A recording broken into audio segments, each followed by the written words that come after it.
ছোট বড় আমাদের সকলেরই পছন্দের একটা খাবার ভর্তা। আর সেই ভর্তাটা যদি হয় একেবারেই মোচমোচে, তাহলে কিন্তু খাবার স্বাদ বেড়ে যায় আরও কয়েক গুণ। আসসালামু আলাইকুম। আমি আজকে আপনাদের করে দেখাবো কাচ্চি মাছের মোচমোচে ভর্তা। আর বিশ্বাস করেন, এই ভর্তাটা না খেলে আপনি বুঝতেই পারবেন না কাঁটার ভয়ে না খাওয়া সেই ছোট মাছের ভর্তাটা খেতে এতটা স্বাদ হয়। তো আমার রেসিপিগুলো যদি আপনাদের ভালো লেগে থাকে তাহলে আমার চ্যানেলটাকে সাবস্ক্রাইব করতে ভুলবেন না। আর আমার প্রতিটা ভিডিওর নোটিফিকেশন সবার আগে পেতে বেল বাটনে একটা ক্লিক করে দেবেন। এখন প্রথমেই আমরা ভর্তার জন্য মাছের প্রিপারেশনটা করে নেব। তাই এখানে আমি চুলার মিডিয়াম হিটে একটা প্যানের মধ্যে পর্যাপ্ত পরিমাণ তেল গরম করে নিয়েছি। এখন এই তেলের মধ্যে দিয়ে দেব মেজারমেন্ট কাপের 1 কাপ পরিমাণ কাচ্চি মাছ। আগে থেকেই আমি পরিষ্কার করে কেটে বেছে লবণ মাখিয়ে ধুয়ে এর এক্সট্রা পানিটা ঝরিয়ে নিয়েছি। এখন এই পানি ঝরানো মাছগুলো আমরা গরম তেলে ঠিক এভাবেই ছড়িয়ে দেব। এরপর কিছুটা সময় অপেক্ষা করব যেন গরম তেলে মাছের ওপরের স্কিনটা হালকা একটু শক্ত হয়ে যায়, কারণ মাছটা কিন্তু এখন একেবারেই নরম অবস্থায় আছে। তাই স্প্যাচুলা বা চামচ দিয়ে নাড়াচাড়া করলেই কিন্তু মাছগুলো ভেঙে যাওয়ার সম্ভাবনা থাকে। দেখুন, কিছুটা সময় নাড়াচাড়া ছাড়াই মাছগুলো ভেজে নেওয়ার কারণেই কিন্তু মাছের ওপরের স্কিনটা অনেকটাই ড্রাই হয়ে গেছে। আর এই পর্যায়ে এরকম একটা সরু চামচ দিয়ে মাছগুলো ঠিক এভাবেই উল্টে পাল্টে দুই ধার থেকেই মুচমুচে করে ভেজে নেব। দেখুন, কিছুটা সময় ভেজে নেওয়ার পর মাছের কালারটা কিন্তু হালকা একটু পরিবর্তন হয়ে গেছে। সেই সাথে একটু খেয়াল করলেই বুঝতে পারবেন মাছগুলো কিন্তু একটুও ভেঙে যায়নি, একেবারেই আস্ত আছে। আর এ পর্যায়ে একটা তেলের চামচ দিয়ে মাছগুলো আমরা তেল থেকে তুলে একটা কিচেন টিস্যুর ওপর নিয়ে নেব।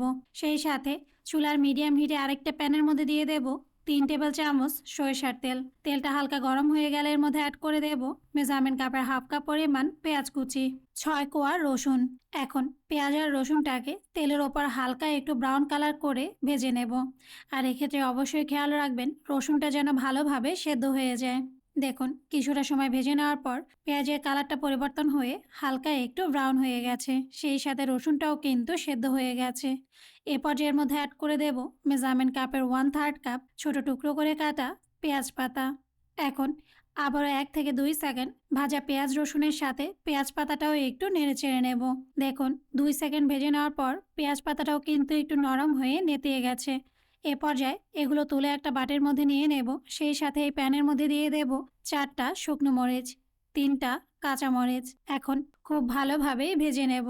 কিছুটা সময় ভেজে নেওয়ার পর যখন দেখবেন শুকনো মরিচটা ফুলে উঠেছে এবং কাঁচা মরিচটাও নরম হয়ে নেতিয়ে এসেছে, এ পর্যায়ে এগুলো তুলে একটা বাটির মধ্যে নিয়ে নেব।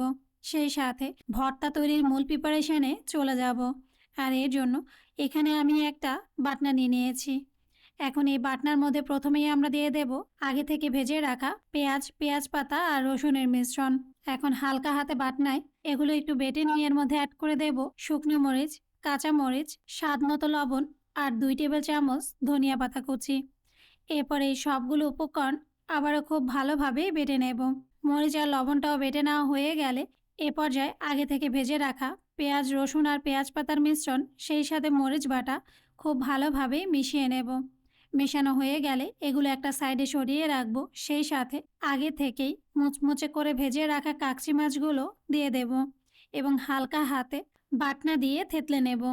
এরপর সবগুলো উপকরণ আবারও হালকা হাতে মিশিয়ে সব শেষের মধ্যে অ্যাড করে দেব 1 টেবিল চামচ কাঁচা সরিষার তেল। এরপর সম্পূর্ণ ভর্তার মিশ্রণটা আমরা হাত দিয়ে হালকা হাতে মিশিয়ে নেব। আর মিশিয়ে নিলেই কিন্তু তৈরি হয়ে যাবে দারুণ মজার মুচমুচে কাচ্চি মাছের ভর্তা, কোনো রকম কাটা বাছার ঝামেলা ছাড়াই। খাবার ঠিক 5 থেকে 10 মিনিট আগে এই ভর্তাটা তৈরি করে নেবেন, কারণ আগে থেকে যদি এই ভর্তাটা বেটে রাখেন তাহলে কিন্তু মাছের মুচমুচে ভাবটা কিছুটা কমে যাবে। আজ এই পর্যন্তই। আল্লাহ হাফেজ।